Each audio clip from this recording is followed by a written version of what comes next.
बना हुआ है उससे ओवरऑल हम देख रहे हैं कि इस पूरे पैक में भी तेज़ी का मोमेंटम बना हुआ है। लेकिन चलिए हमारे साथ एक मैनेजमेंट की ओर हम रुक करते हैं और नतीजों पर बात करने के लिए 5 स्टार फाइनेंस के सीईओ रंगराजन कृष्णन मेरे साथ जुड़ गए हैं। रंगराजन जी, स्वागत है आपका हमारी इस बेहद खास पेशकश में।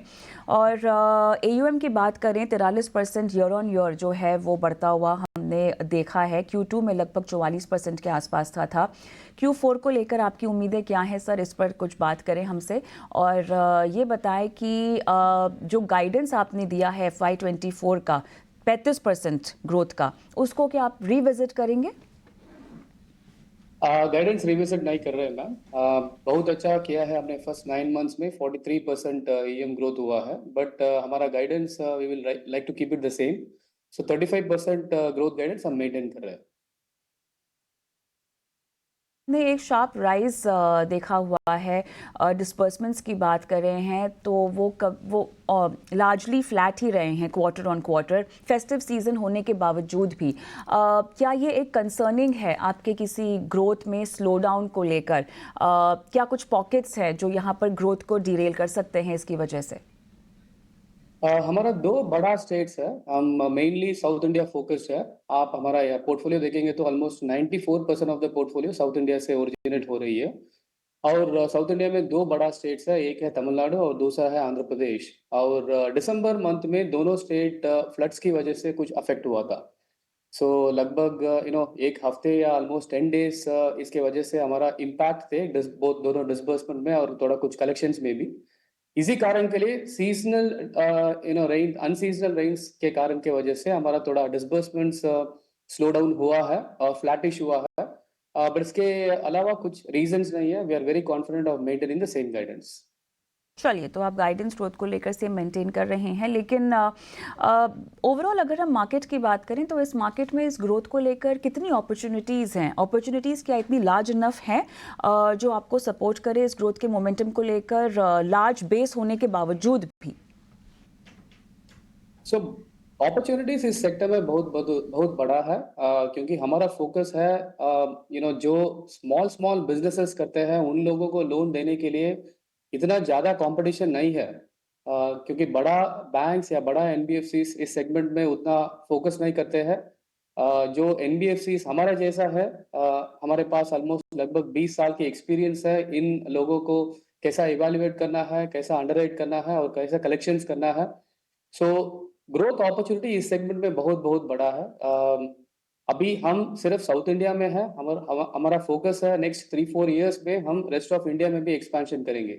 सो इस ग्रोथ गाइडेंस में कुछ प्रॉब्लम नहीं है। ये इस बिजनेस का मेन चीज है कैसा एग्जीक्यूट करेंगे। सो एग्जीक्यूशन में कैसा अंडरराइट करेंगे और कैसा पोर्टफोलियो क्वालिटी को टॉप में रखेंगे, यही इंपॉर्टेंट बात है।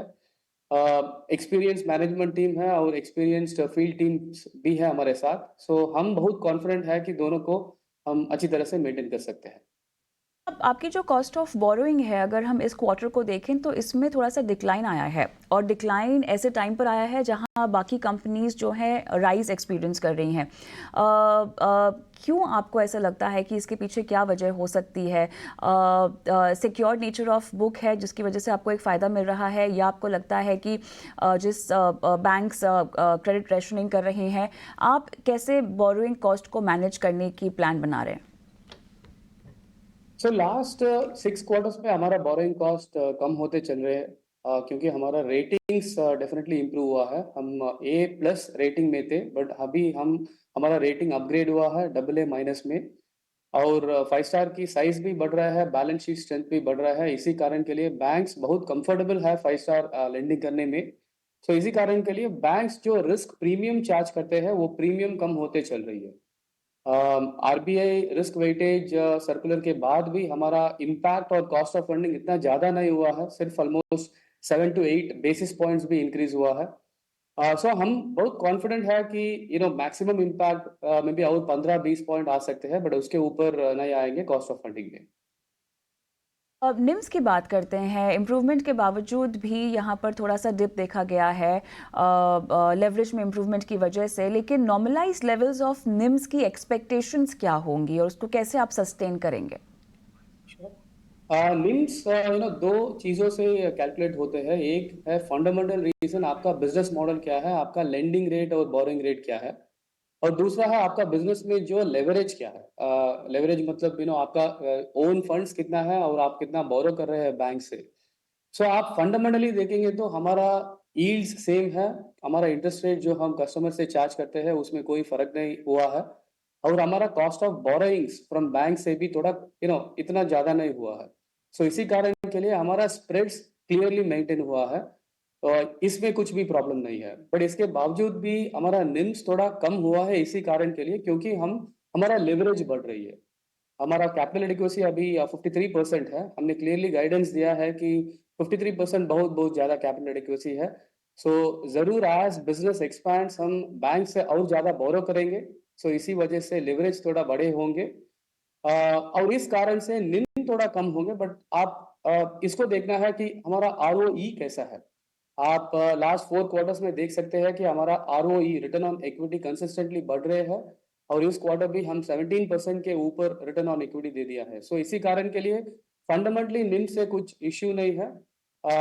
हम हमारा long term guidance for NIMS है अराउंड 14%। सो निम्स और थोड़ा कम होंगे, बट हमारा बहुत कॉन्फिडेंट है कि हमारा ओवरऑल आरओई ऑलमोस्ट 20% तक चल सकते हैं। है बहुत बहुत धन्यवाद कृष्णन साहब, समय निकाला और आज हमसे और हमारे व्यूअर्स के साथ आपने बात की। रुक करते हैं हमारी मार्केट एक्सपर्ट की ओर। आस्था जैन जुड़ गई हैं। आस्था, स्वागत है आपका। और चलिए सबसे पहले बाजार की चाल पर बात कर लेते हैं, जहां पर इंट्राडे के एक हाई लगाने के बाद अभी 21,900 के लेवल्स पर कारोबार हो रहा है। देखिए कल तो सुस्त था बाजार, लेकिन आज यहां पर बाजार की चाल में तब्दीली, झटक दिया पूरा बाजार ने इंटरिम बजट जो भी देखा। अब ये बताएं कि हफ्ते का कारोबारी अंत बाजार किन लेवल्स पर करता हुआ आपको चार्ट्स पर दिखाई दे रहा है? मोस्टली जिस तरह से अभी हमने थोड़ा-सा गिरावट देखी है, मुझे लगता है कि माइट बी पॉसिबल कि थोड़ी और ये गिरावट गिराए और अभी निफ्टी यहाँ से 21,840 तक के स्तर यानी कि 30-40 पॉइंट की और थोड़ी-सी गिरावट दिखा सकता है। तो सलाह यही रहेगी क्योंकि वीकेंड है, तो बेटर है कि नई पोज़ीशंस ना लें, बाइंग साइड पे तो बिल्कुल भी ना लें और नई पोज़ीशंस भी ना लें क्योंकि वीकेंड रहता है और चांसेस यही लग रहा है मुझे इंट्राडे के पर्सपेक्टिव से कि निफ्टी थोड़ी-सी जो गिरावट है 840 से लेके 21,800 के ज़ोन तक जा सकती है। एक झटपट सा व्यू मुझे 5 स्टार फाइनेंस पर भी लेना है। समय एक्चुअली ब्रेक का हो चुका है, लेकिन मैनेजमेंट हमारे साथ चूंकि जुड़ा था और आपने कमेंट्री सुनी, बताइए। देखिए, 5 स्टार फाइनेंस का जो एक कम्पेटिटिव एज है कि वो उनके बोरोवर्स टियर 3, टियर 6 सिटीज़ तक से आते हैं और इनके निम्स इतनी गाइडेंस करने के बाद भी ये निम्स 14% की बात कर रहे हैं। आरओईज़ काफ़ी स्ट्रॉन्ग रखने की ये बात कर रहे हैं 20%। तो ये अपने आप में बेहद शानदार फिगर्स हैं एनबीएफसी को लेके। सो मैं स्टिल पॉजिटिव उस काउंटर पे 870 तक के टारगेट्स के लिए मैं होल्ड करने की सलाह दूँगी 5 स्टार फाइनेंस को।